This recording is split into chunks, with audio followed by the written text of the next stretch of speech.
Good afternoon, everybody, and welcome to today's webinar with Eva Murray on driving impact through analytics communities. My name is Sophie Sparks. I'm the community manager here at the Information Lab. And from both Eva and I, who are calling you from London, I hope you're having a very lovely afternoon. If you are dialing in from some other part of the world, I hope you're having a good morning or a good evening as well. So Eva is somebody who needs no introduction. She is a Tableau Zen master and the senior evangelist at Snowflake in EMEA. She is also an author of two fantastic books, co-author of Makeover Monday, and her newest book is Empowered by Data, which I will put links to both of them in the chat box. If you haven't read Empowered by Data, I really do recommend you check it out. And it's also Empowered by Data is along the lines of what we'll be hearing from Eva today. So I'm going to hand over to Eva now. I'll also drop, if you haven't connected with Eva on social, I'll drop all her social details and her website into the chat as well. So please do connect with her. And as I said just before, if you do have any questions for Eva, or if you just like to say hi, please type them into the chat box. And we'll be able to, Eva will be able to answer them for you. So without further ado, Eva, would you like to take over? Sure. Hello, everyone. And thank you, Sophie, for the invite and the warm welcome. And it's great to hear someone say data. It's been so many years since that was the norm for me when I lived in Australia. So let me just get my screen share up. Here we go. So yes, topic for today, building a successful data culture with people and ideas that matter. And I really do hope that you have all brought some questions, or that questions will pop into your head as we go. Please do put them in the questions box so that we can answer them along the way. There should be enough time for that. As Sophie said, my name is Eva Murray. I'm a senior evangelist with Snowflake and an author. I also, I've got that here on my slide, am the founder of the Maple Square. That's a speaker platform where you can find women in data and technology who are keen to speak at your events, ranging anywhere from Tableau user group, other user group, to keynotes as well. So you can check that out too. Now let's get into it. And if you do want to connect with other people, maybe drop in the chat where you're dialing in from and what you do for a living, aside from watching this webinar. Now I want to start us off with a quote from Hans Rosling. And for those who maybe can't see the screen, most of us need to listen to the music to understand how beautiful it is. But often that's how we present statistics. We just show the notes. We don't play the music. And I'm going to make the grand assumption that quite a few of you are here using Tableau or being in a data visualization capacity. And I think that's a trap we can all quite easily fall into. We present data or data in a very kind of static, standard way, but we don't think about how to tell the story of that data and how to really get people on that journey, how to help them understand the information and then apply it for their decision making, or to change tactics, etc. So I want us to keep that quote in mind, because it's not just about visualizing the data, it's also about this holistic approach. Let's not just stop at what's easy and convenient, but let's take it one step further. So when it comes to a data culture, why is it important? I would argue that you have in your organization, whether you're leading these people or you're one of those people, you have exceptionally talented people who are really eager, they're really driven, they're excited to work with data, they're excited to do analysis and find some really juicy insights to share with the rest of the organization. And we want to bring those people together because they can achieve so much more when they're actually working as a team, and that's probably a cross-functional team that goes across geographies, etc. But if we can bring these people together and help them work together, we can get a lot more value from our data and from those people. So that's why I truly think that a data culture is important. It's not just about people doing stuff with data as part of their job, but really building a culture that appreciates data, that sees the importance of it, the relevance of it, and how it can be part of different decisions throughout the day in a business, and just really change how you do business. So what a data culture allows you to do and encourages, enables you to do is 3 things that you see on the right. One is to break down silos, because as we just mentioned, the data culture enables this collaboration. You have people working together, and that means that just through the nature of this collaboration, you'll break down silos. Those silos are probably more structural, maybe between departments or between the different geographical spaces where you exist, but hopefully eventually also data silos. Because as people collaborate and try to identify the solutions to different questions, or maybe they figure out, because they started talking to each other, that 2 people in completely different teams are trying to answer the same question. Maybe they're using different data, maybe one of them doesn't have access to all the data they need, and they start talking, and that's a chance to break down those barriers between people, between departments, and between these buckets of data. Then there's also a really huge opportunity to build skills. And I think that's a fitting one in this context, because the Information Lab, I've known these guys for close to 6 years now. They do a fantastic job in not just training their own people, but also putting on these kind of events, and eventually, hopefully, again, in-person events to teach other people. And they do that through the in-person events or the online events, but also things like blogs and videos. So building skills doesn't have to be just limited inside your organization, but that's again where the data culture comes in. Because if there is a culture that values data and the skills associated with data, and the titles or jobs an analyst and a data scientist do, then there's really that huge opportunity to build more of that. And that could be, okay, we're going to hire people that fill the gaps we have, and we're going to make them part of the team, make them part of the culture, or it could be an and, also building from within. So you might have business people, like I was one day, many years ago, and you start teaching them how to analyze data, how to use the different tools, Tableau, Alteryx, etc., and how to become part of the group that really solves those problems. And then, and this is something I really care about, it's about enriching people's jobs. I had a job in the past where I had to request access to data. I wasn't allowed to query directly the data source that I needed. I wouldn't have had the skills anyway to do it at the time, but I had to request access. So then somebody had to, carry this out. It would take a couple of weeks. I would then maybe get a result back of, here's the view I have created for you. You can now query this view. And if there was something missing, I had to do that process again. And that part I found as a data analyst extremely frustrating and admittedly extremely boring. I didn't want to do these manual, time-consuming processes that seemed very inefficient, took up time, took up mental energy, and resulted in a lot of frustration. I wanted to analyze data, create some reports, dig deeper, find some insights, and then share them with my internal customers, who were people that were working with private and business banking departments in the organization I was with. And they wanted to just figure out, okay, what do our customers want? That's what I wanted to help them with. I didn't want to be in the queue to get access to a database. So when we have a functioning data culture, we can identify those inefficiencies and those hurdles and problems and remove them, or at least address them, make those hurdles a bit smaller so that people have more time that they can spend on the really interesting, challenging aspects of their job, the stuff that you want the humans to focus on, and automate the things that machines can do faster, more efficiently, and better. And I want to make a point here that, yes, we are told time and again that robots will take over the world and our jobs will all disappear.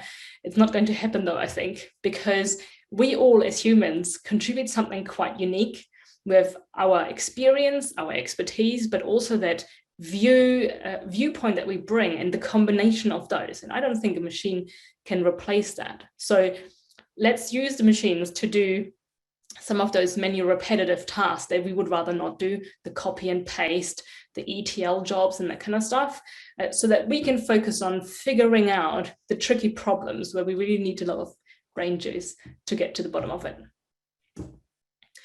So when I do these kind of talks, what I want you to come away with, ideally, is not just, oh yeah, that was interesting, chapter closed, but to have some really practical steps that you can take, if you choose to make a change in your organization, to make a difference in your team, or just for yourself. And so I want to talk in the next few minutes about these 4 specific pillars or aspects of building a data culture. The first one is identifying what the purpose is. So why are you doing the whole thing in the first place? Then looking at the people. Who can support you? Who can work with you on initiatives and activities that are required to really make some change and build something up? And then the opportunities. And I tend to call them pain points, because you're not going to get a lot of traction if there isn't enough pain. My experience is the more painful something is, the more willing people are to change it. So you need to identify those pain points, and we're going to get into a bit more detail around that. And then, of course, the challenges. So what are some obstacles that could be in your way that stop you from actually being successful? And it's not about negativity or being not as optimistic as you should be, being pessimistic, that's the word, but rather just being aware of what are some realistic things that could happen and how would you address them? And once you've got that figured out, we can, put that to the side and move on. So why are you building an analytics community? What is your purpose? There could be different options there. It could be, one thing I mentioned earlier was the training. So maybe your community will focus on training people internally. Maybe what you've decided is you want to have a couple of power users and they will pass on their knowledge internally and build that over time. It could also be that it's really about a very specific project or creating a very specific new product around data. All sorts of different options exist. And what I want to share is Makeover Monday as an example. I hope many of you already know Makeover Monday. And it's just a very convenient example for me to use because I've been involved for 4.5 years. So we set ourselves a purpose. What are we here to do? And our purpose is and has been for the last few years to improve the way we visualize and analyze data one chart at a time.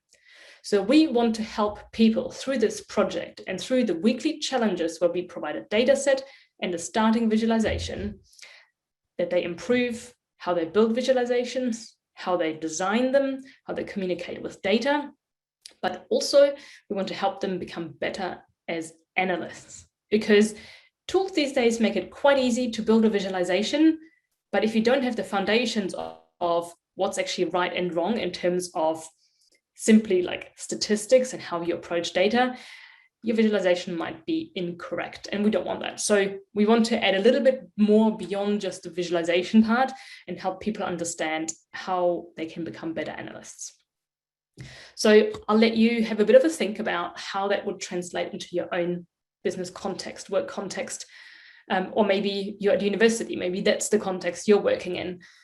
But what is your purpose? Why would you want to do that? Why would you want to put an effort to build an analytics community and the data culture in your organization?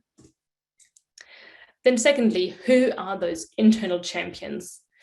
And if there's one thing that I've learned from Makeover Monday, it's you need other people to help you carry the load, because it becomes a lot. And to the managers in this call, in this room, in this virtual space, I want to say, if this is something you're going to do and you will have champions building this internal community around data to drive the data culture, make it part of their job. Don't expect it to be an extracurricular activity. There has to be time and there has to be space to do this work. Otherwise, people are either not going to do it, or they're not going to do it to the level you expect, or they're going to burn out. It's as simple as that. I think the pandemic has shown us all that we have to set boundaries, but also there are only so many hours in the day, especially when we have to fully manage our household and fully manage our work all within the same space at the same time. So you need to spread the load and you need enough people, and it needs to be part of people's job. That is my plea to you. And what did we do at Makeover Monday? Oh, here we go. So the co-hosts, co-leaders were Andy and me. I have recently dropped from the project, and Andy will continue it for now on his own, but there is a bit of a plan of what's going to happen in the future. But also, very, very importantly, the Makeover Monday community, because while we as co-leaders can produce the original visualization and the data sets and provide the whole structure around having the data available somewhere, having a feedback process, etc., we can't reach everyone all the time. And depending on the size of your organization, that might be something where, okay, it's not going to be a big problem because maybe there's only 50 people and only 2 people are actually working with data, so it's quite manageable. But if you have 50,000 people across the globe, 2 people are going to struggle to make all of this happen by themselves. So with the Makeover Monday community, the support that we received from others who had been around for a while, who'd gone through several weeks of this practice, what they helped us with, even if we didn't ask them for it, was welcoming new people. A lot of it happens on Twitter. So they would just say, hey, welcome to Makeover Monday. This is where you can find information. They would point out to people what the process is, how they can get feedback, how they can maybe even improve their visualizations. If they ask for feedback, others would jump in and provide that feedback. And that was invaluable for us, having people just grab a little bit of that responsibility, especially because it's a social project, i.e. social media based, that happens across the globe with not really a lot of oversight from us. It's impossible for us to talk to every single participant every single week. Even across the year, we can't talk to everyone. And we don't even see everything that happens. So we need some of those champions. And it's great that people kind of self-nominated and just got into it. The third point was around the pain points and those opportunities. And an example could be that in your organization, you have what I've seen quite a few times, the mother of all dashboards. It's this big monster dashboard that everyone in the organization can access. They can apply 20 different filters to get it just right for them. Then they might have to wait a few minutes for all those filters to kick in. And it's just not quite working. Maybe it's slow, maybe things break, maybe connections to data sources aren't quite stable, maybe the extract didn't refresh, maybe it needs new branding, maybe there's a lot wrong with this mother of all dashboards. So this as a pain point could be your opportunity to start with that first activity. It could be that you say, hey, 3 community champions, find others, or even just start as the 3 people you are. How can we improve this one dashboard? And that could be the project. And that's plenty to do for that first kickoff. So finding those pain points, whether it's we need to provide training, our people are data literate enough, we need to rebrand our dashboards, we need to achieve this and that, maybe it's introducing a new data source, whatever it might be around data, find those pain points and then identify in terms of priorities what you want to start with. For Makeover Monday, what we understood fairly early on is, okay, everyone's on board with this. Here's a data set, build a visualization, and we can teach people about color and all those things. And even though after 4.5 years of me being involved, I could every week repeat myself when it comes to color and pictures and backgrounds, there are things that, these are all things people can look up quite easily around best practices for visualization. But what they can't look up so easily is, how do I become a better data analyst? How do I hone these skills? How do I interact with stakeholders? How do I manage expectations from others? How can I have a good process as a data analyst to approach a new and unfamiliar data set? That's the stuff that, yes, you can find, but you can't just get a list of 10 points you should hit every time.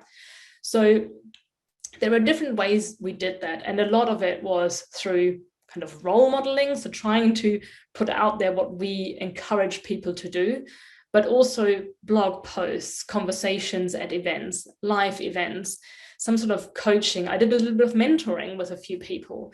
And one thing Andy does, and he's been doing that for a few months now, and I recommend, if you haven't watched a demo of his or you're just really keen to see how he builds visualizations, every Monday, he does his Makeover Monday as a YouTube live session. And what I like most, beyond, okay, I get to see how he builds the viz, is you see the analytical process he goes through. And he has a very reliable process, and so he should, given his experience and that he's teaching people how to be analysts. But you see that process every time. No matter the data set, he will go through a very structured process of figuring out what's there, how he will approach it, testing a few things, and then landing on his final version of whatever it might be. And that's a way to almost indirectly teach. People will always learn from him, how can you do this shortcut in Tableau? Or that's a cool way to use colors, or whatever it is. But I think what they implicitly learn as they watch him every week is just this analytical approach, because he talks them through step by step. We also didn't realize at the beginning, but then a little bit later on, once people contacted us, that we're actually not just helping them learn how to visualize data, but we're giving them a great opportunity to build a portfolio that's really diverse. Because with a data set every single week, if they participate constantly, they will have 52 visualizations over the course of a year, all different topics. You will have time series data, you will have location-based data. There are really deep and detailed data sets that allow for a lot of analysis and a lot of different angles, and then there are very simple ones. And it gives people a chance to build all these different visualizations and showcase to future employers or their manager, when it comes to promotion time, what they're capable of and what their style is, what their design skills are like, etc. So that was something we didn't really expect, but it was a really good outcome. And I think it's one of the best benefits that Makeover Monday delivers. And a lot of people have contacted us and told us that it's changed their career, hence it's changed their life, to participate and actually find work that they're truly passionate about, where they can use Tableau and data visualization day in and day out. And then finally, connecting people, because as a project that's virtual and purely run through social media, the connection of people was also something we didn't really think about in the beginning, but that became more and more apparent, because as people communicate and participate every week, they build connections. And once they meet in person at an event, they're really excited to see each other. It's seriously like a high school reunion of some sort, where people already know each other. So it's much easier once you meet in person to actually then connect and build that relationship, build that friendship, or at least professional connection, for years to come. And finally, what are some potential hurdles you might encounter? Because there will be some. It could be budget, it could be time constraints, it could be people leaving or just not wanting to participate anymore. Well, for Makeover Monday, there were a couple of hurdles. Let's load the slide up. Here we go. So the challenges we faced, and this is probably mostly related to the nature of the project. We're not an organization. These people are not our employees. It's everyone who wants to participate. It's a global project, different time zones. So it is a bit of a different beast, but some of these might be something you encounter as well. Lack of commitment. We can't force anyone to do anything. We put stuff out there, we put data out there, and if people want to participate, they can. But because it's free, they don't have to commit to the same extent as they would in the workplace. The lesson we learned is that we set clear expectations of, this is what you as the community can expect from us. This is what we expect from you when you participate, i.e., don't send us 10 direct messages asking for feedback over the weekend. That's just not going to happen. But once we've set those expectations, we have to let go, because otherwise you get frustrated. You get frustrated by people you don't even know, you might never meet in real life, asking for things that are just unreasonable. So setting expectations and then rolling with it. Consistency was also sometimes a bit of a challenge, because while we have a clear process and guidelines of what to do to be a successful participant, i.e. get all the, tick all the boxes because it makes our lives easier, we can set out that process. But again, it's really hard to enforce. And at some point, I also had to learn, yes, these are our rules and guidelines, but I shouldn't spend so much time getting frustrated about people breaking rules. It is hard. I am German. I love rules. But at the same time, it's like you can't really enforce them. You just have to put them out there and say, basically, unless you follow the process, you can't expect any interaction from us. The risk still is that people say, well, I followed the process, I expect interactions, which is another thing.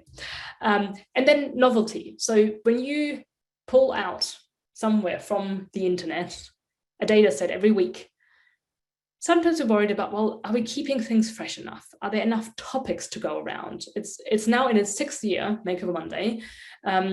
There will be topics that are a repetition. It's a different data set, but it is probably the same topic again at some point. Yes, we want to be creative. We want to give people a lot of different things to visualize and talk about and analyze, but there's also a limit. So we just decided it's not something we need to lose sleep over, because at the end of the day, data is data, and people, if they maybe don't like the topic one week, which is fair enough, they can just focus on, well, in my job, I will also have to deal with data I don't like or that's difficult. I'm just going to treat it like a job and practice that and just tackle the data with my structured approach as an analyst and move on. And then feedback. So we have or had a very structured feedback process where every week I would run a live YouTube session to give feedback to people. And I really enjoyed those. And that was really from us to the participants, but it was kind of difficult to get feedback the other way. Now, admittedly, we never send out some sort of feedback form, because the risk then is there will be lots of new requests and maybe an expectation we will actually implement them. But what we learned was we had to go out to people individually and request their feedback, their input, for us to make changes, because it's just not quite possible to manage hundreds of people, some of them you don't even know of, and ask them for feedback. So we went out deliberately to people who are participating regularly to say, hey, how do you think we could change that to make it a bit easier for people? So where can you go from here? I hope that these last 4 topics gave you a few ideas of what you want to get started with and what's important in your organization. But what's the process now that you can go through? And this is something I talk about in quite a lot of detail. I'm going to hold it up in my book, Empowered by Data.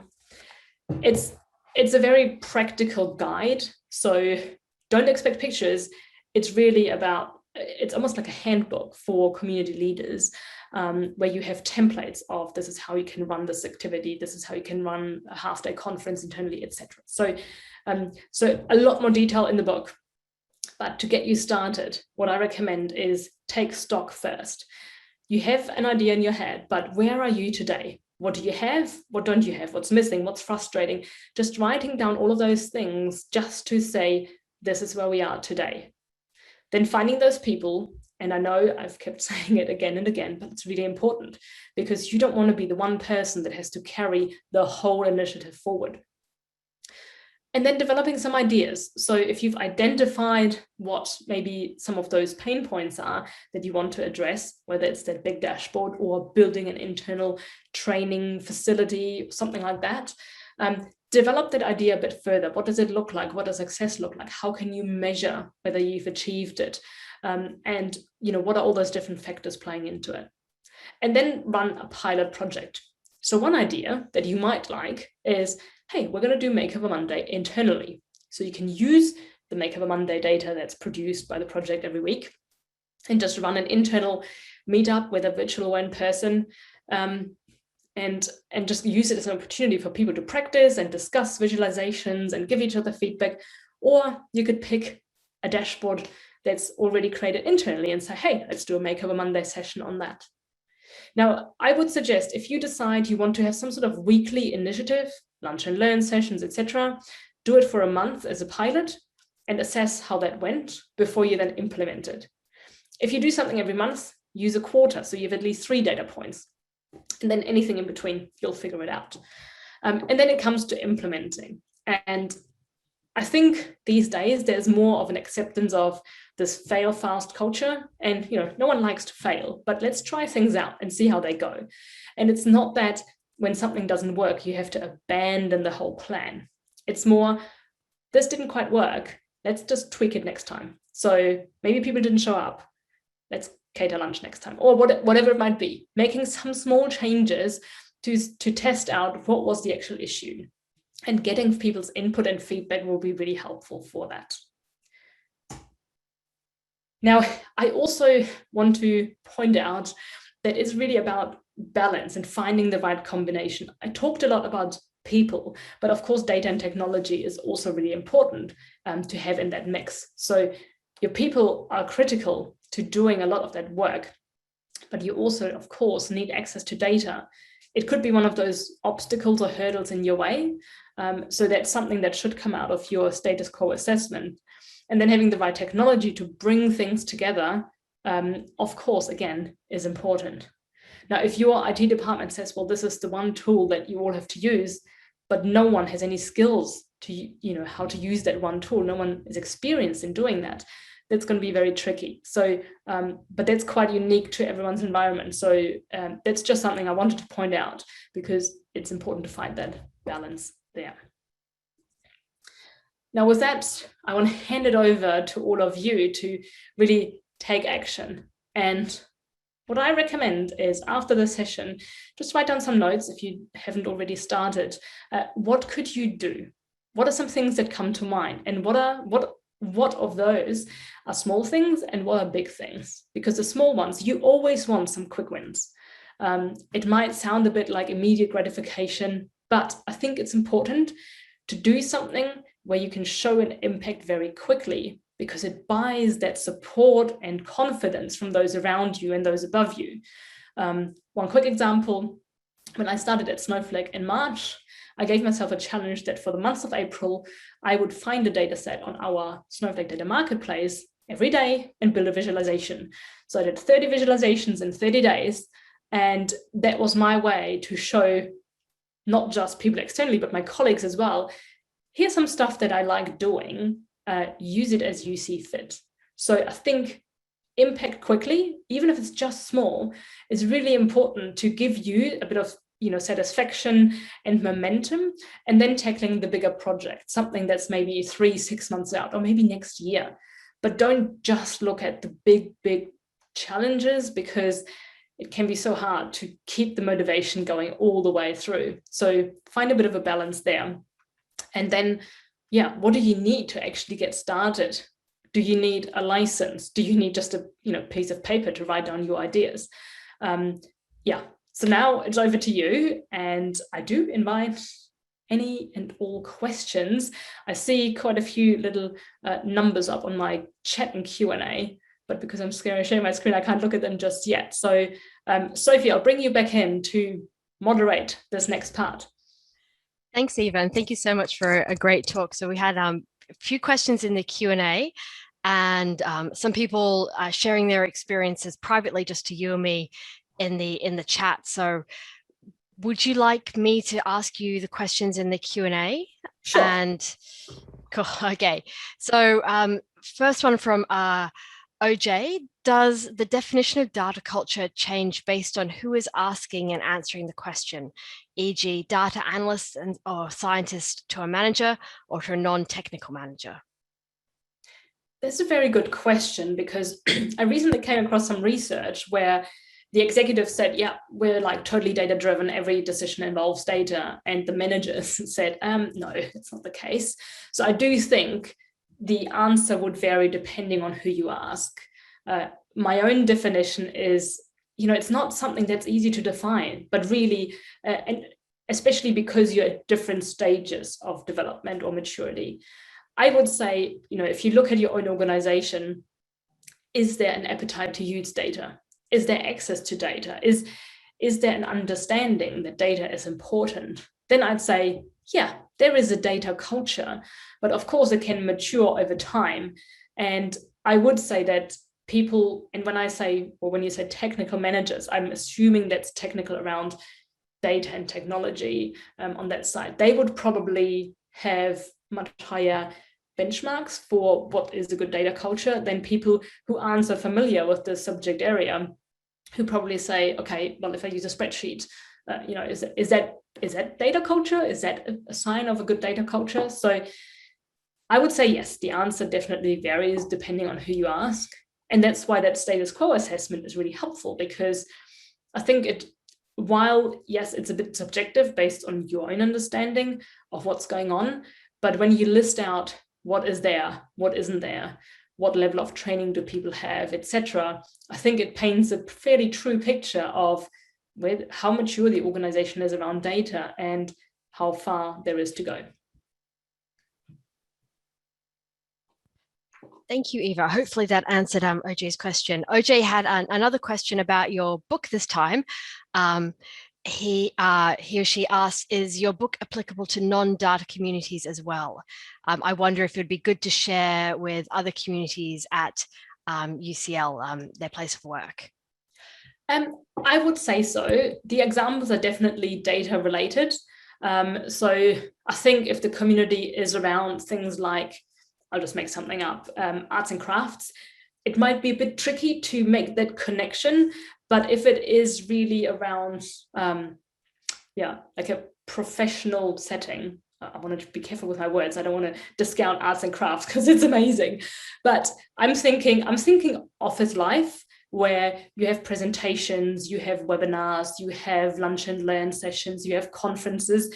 If that is your setting, you'll find a lot of things that are very applicable for your context.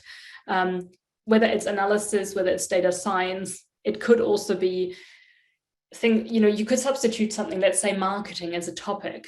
You can definitely replace that everywhere where we talk about data. It could be really about marketing demand generation, or things like, I'm just trying to think on the fly. But topics where the same, I'll just call them office structures, apply, where the typical events, the typical ways we engage in a professional setting. If that works for you, then definitely I think you'll get a lot of value out of the book. Thank you so much, Eva. And yeah, I agree. Your book has a lot of very broad ideas and strategies I think you can apply well outside of just data communities. Yeah. A question from Hamad. What data analysis tool do you suggest is best and accurate? So I think what type of tools would you suggest, especially with your background coming from Snowflake and Alteryx and Tableau? Yeah, it's really, it's one of those questions where the beautiful answer is it depends. I would say the accuracy will be there as long as you use the right treatment, so calculations and models for the data, but also your data is correct, so the data quality is there. One thing I do see in the broader analyst and data visualization community is, because the tools are so easy to use, something I briefly mentioned during my talk, there is a risk that people just start visualizing data without understanding how to treat it. So when you think of a data set that maybe you have country level data, so let's say we're in Europe, you have country level data, but you have also total EU and total Europe. And if all of those are at the same level in the hierarchy and someone just puts in a very aggregated measure, so let's say total population, and it's going to be in the billions, many billions, because it summarizes every country plus total EU plus total Europe, that is something where, regardless of what tool you use, you as the analyst have to do the work of what's actually in my data. So it's about knowing and understanding your data and figuring out that I need to filter out these things. I can't just leave them in this bucket of population.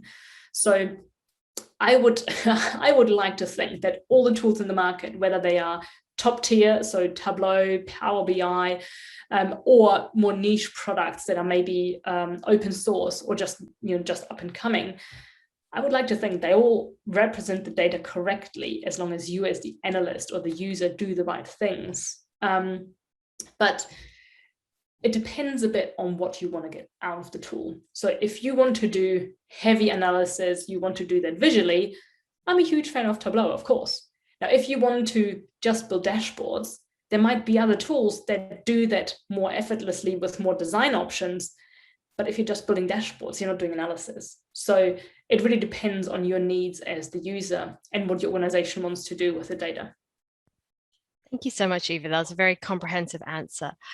We've got a question from an anonymous attendee, and we've actually had three other attendees share their experience around starting to build data communities or data cultures. So I'll try and roll all those experiences into this question. So this particular attendee is trying to build a Tableau community at their workplace, and their biggest pain point is that their IT doesn't allow installation of Tableau. So that's their scenario. Yeah. But the two other attendees who shared their experience are both building analytic or data culture from the ground up, so with like zero data culture mentality. So I think your answer could help them as well. So this attendee wants to know, how do you communicate that in their case, IT is out of their control to change? They can't build a community. Sorry, IT is IT and they aren't IT, so they can't control that. But same with the people who are building from ground zero. The key is, how do you still build a community without making people feel apathetic or discouraged because of things outside of their control, like IT or maybe a manager who is very against having a data community? There are things in my mind that I probably shouldn't say on this. So let me package it into a bit of a more diplomatic response. I would say, or my question back first would be, why are you building a Tableau community if you're not allowed to use Tableau?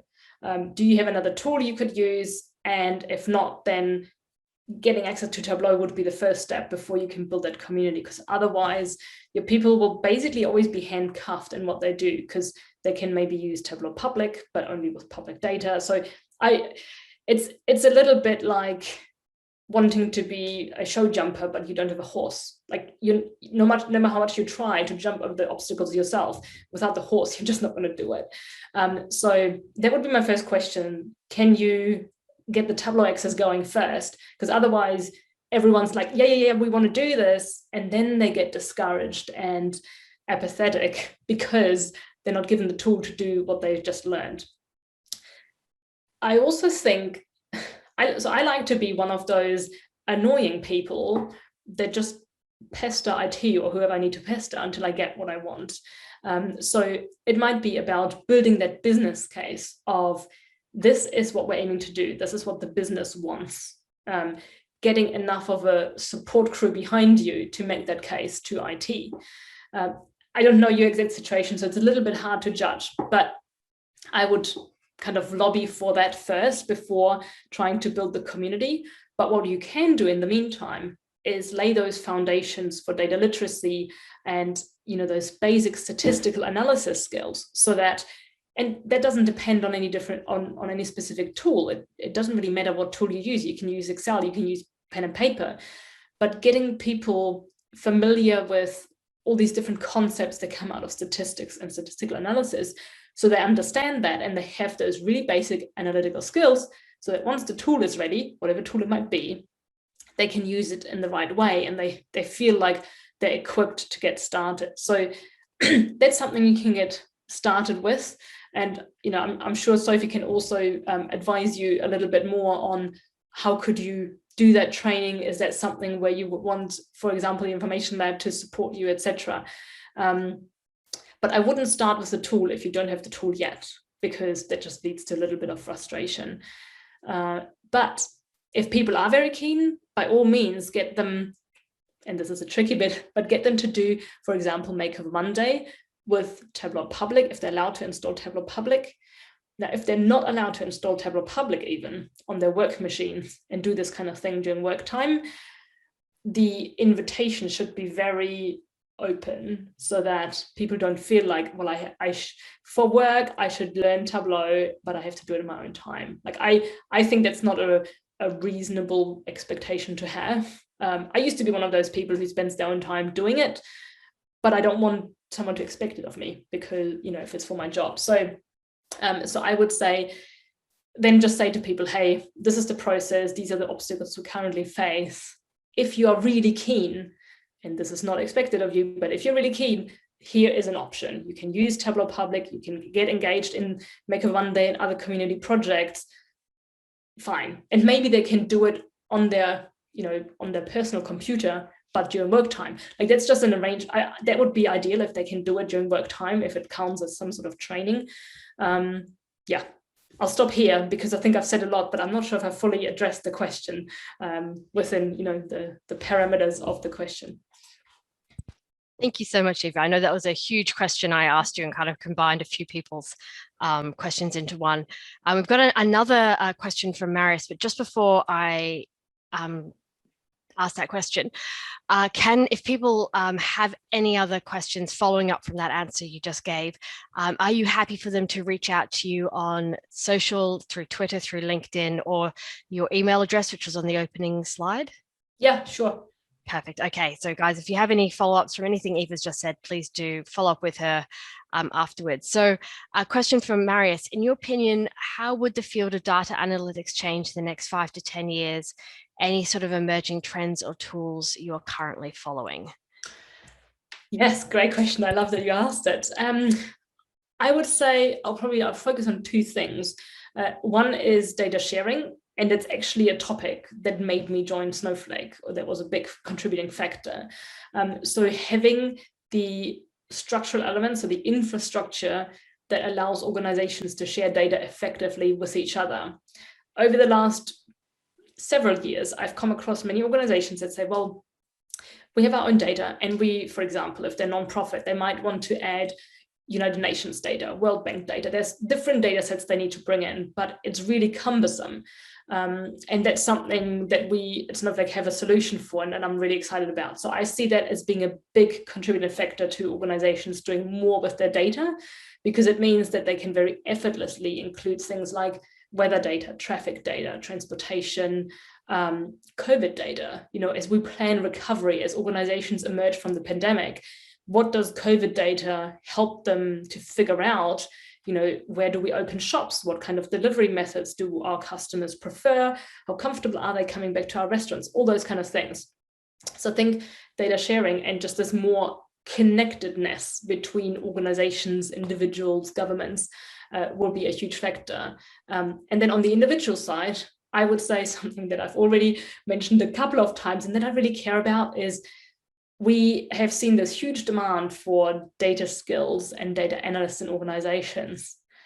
But I think I'm still a bit skeptical because the tools have made it easy for people to work with data. But I think the next step will be the quality. So I think we see a lot of people being data analysts, but we now need them to step up their skills. And I'm not saying necessarily do more complicated things, you learn more tools, learn more programming languages, but rather be better data analysts. So differentiating yourself from other analysts based on the quality of your work, the depth of your analyses, also the engagement, the storytelling, how you handle stakeholders, how you connect with them. It's very easy to say, these are the requirements, I'm just going to build something. But that to me isn't data analysis. That to me is just building a report. So kind of questioning, becoming an advisor to the business based on what you're learning from data and from the different data you have access to. If you're doing analysis for a marketing department and you have access to production data, sales data, external data as well, and you're like, hey, marketing, I know you've asked me about how this campaign performed that we ran on social media.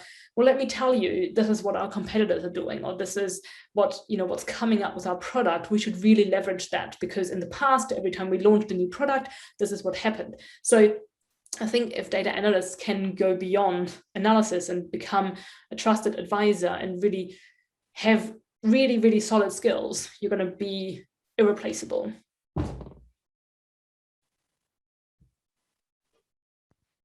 Thank you, Eva. Again, your answers are so comprehensive. So we've got a few more minutes, but so if anyone has any last questions I'd like to ask Eva, please type them into the chat box or the Q&A. But in that last sort of minute, we'll give people any last time to type in their answers. Eva, do you want to show your books again to let people, they missed them, see what they are? And so there's Empowered by Data. I've got a bit of glare going on, so you'll find that everywhere you find books. the Makeover Monday one is downstairs in the bookshelf. It's black and white. I really love the cover design, and you'll find it under hashtag Makeover Monday. They're also both on my website, and I'm not sure what I linked them to. It might be to the Wiley page, or there's a place called bookstore.org where you can buy online with all that convenience, but it supports, you can select which local bookstore you want the proceeds to go to. So I want to just put that initiative out there because I think it's a great way to stay away from the big retailers that dominate the market. Perfect, thank you. And we do have one last question. OJ again is asking about those fantastic triathlete medals you have going on behind you. So he wants to know if triathlete is one of your interests, and yeah, can you just let us know about them? Yes, so Myflexwall recently installed. Well, a couple of them are quite old medals, so from the early 2010s, maybe 2013 or so, from a couple of runs in Sydney, and then a couple of ocean swims, because in Sydney that's the thing to do and it's amazing, really scary too. And then in 2014 I started training for triathlon, got injured. Eventually 2015 did a couple of them, so I've got a couple of triathlon medals in there as well. And then on the far side, the red and there's a blue white one behind it, and the yellow and black one. That is a really cool run. If you happen to be in the US, I highly recommend it. It's called the Rocky Run, and it's in Philadelphia. It starts and finishes at the museum where the Rocky Steps are that you hopefully know from the movie. So you do, well, there's the option of doing a 5K run or a 10-mile run, or both. And if you do 5K and 10 miles, it makes up a half marathon, so you get 3 medals. And the total is then called the Italian Stallion Challenge. And to me, as a European, you know, it's very American, anthem, everything. So also massive medals, they're really big and really fun. So that's the story behind these medals. Perfect. Thank you so much for sharing that, Eva. Okay, I don't see any other questions coming through. So thank you all for joining us today. Eva, thank you so much for talking to us, and your fantastic presentation and helping people understand the importance of having an analytics mindset and growing and building a data culture at their workplace. The recording for this video will be up within 24 hours, and I will send the links out to everyone who RSVP'd for the talk. So from me, thank you so much. Eva, thank you again for joining us, and I hope you have a lovely afternoon. Thank you. Bye-bye.